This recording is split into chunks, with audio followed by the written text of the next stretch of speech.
Alhamdulillahirabbil alamin wassalatu wassalamu ala nabiyina Muhammadin wa ala alihi wa ashabihi wa man tabi'ahum bi ihsanin ila yaumiddin wa sallam tasliman katsiran wa ba'd.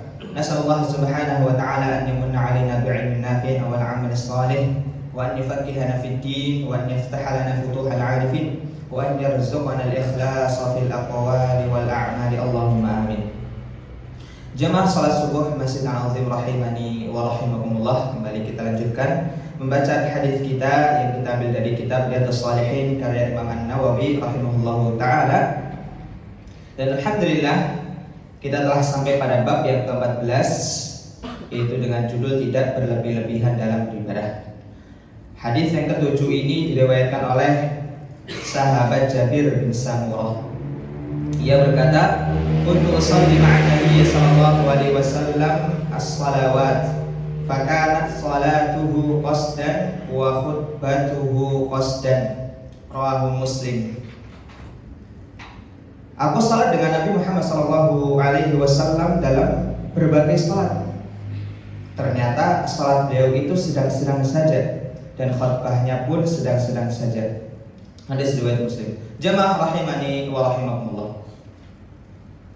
Maka salat dengan khutbah ini adalah dua amalan yang paling terlihat oleh para sahabat Nabi Sallallahu Alaihi Wasallam. Hampir setiap hari para sahabat Nabi Muhammad Sallallahu Alaihi Wasallam mereka melihat bagaimana Rasul Sallallahu Alaihi Wasallam salat dan bagaimana cara beliau berkhutbah. Maka sampai para sahabat pun mengetahui dengan detail cara-cara Rasul Sallallahu Alaihi Wasallam melakukan kedua ibadah ini. Bahkan Rasul Sallallahu Alaihi Wasallam pun bersabda, "Shollu kama ra'aitumuni usolli." Salatlah kalian sebagaimana kalian melihat aku salat. Jamaah rahimani wa rahimakumullah. Maka salat-salat yang dilihat oleh para sahabat bisa kita bagi menjadi tiga, yaitu yang pertama adalah salat-salat yang fardu. Maka Rasulullah SAW dulu terkadang Rasulullah SAW memendekkan salatnya dan terkadang pula memanjangkan salatnya.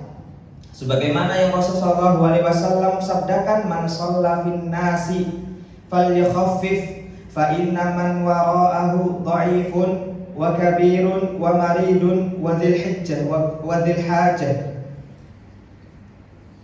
Rasulullah SAW dulu sholat, dan barang siapa di antara kalian yang sholat, maka pendekkanlah, ringankanlah sholatnya, karena di antara yang ikut sholat dengan kalian adalah mereka yang lemah, mereka yang sudah tua, mereka yang sakit, dan mereka yang memiliki hajat.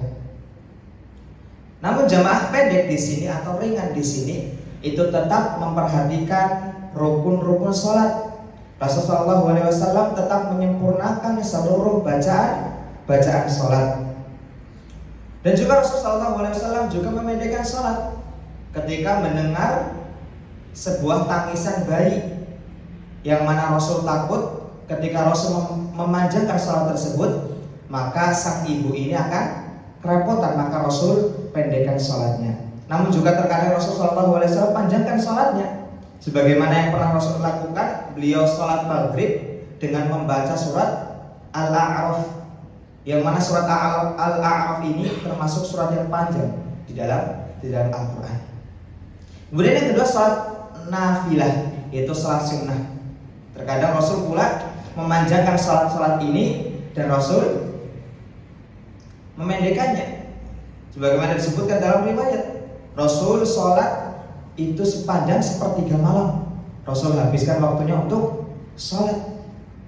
Dan juga sholat sunnah ini jamaah berbeda dengan sholat-sholat yang biasa. Ya, sholat sunnah ini adalah sholat yang merupakan pilihan manusia, yang mana manusia boleh meninggalkan ketika sedang tidak mampu melakukannya. Maka ini adalah sholat yang sifatnya pilihan bagi manusia. Kemudian sholat aridah, itu sholat yang terkadang dilakukan. Contohnya sholat kusuf. Sholat gerhana. Maka Rasulullah SAW dulu sholat gerhana ini sampai 4 jam. Sampai 4 jam. Karena di sholat ini Allah Subhanahu wa Ta'ala perintahkan untuk melakukannya selama gerhana itu berlangsung. Dan dulu di zaman Nabi SAW itu gerhana sampai lamanya 4 jam. Jadi Rasul selama masih gerhana Rasul dirikan sholat.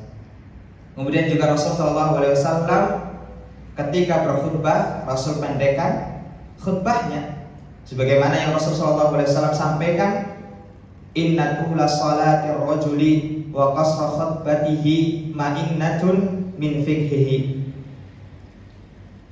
Sesungguhnya panjang salat seseorang dan pendek khutbahnya adalah alamah, adalah tanda bahwasannya orang itu paham terhadap agama ini,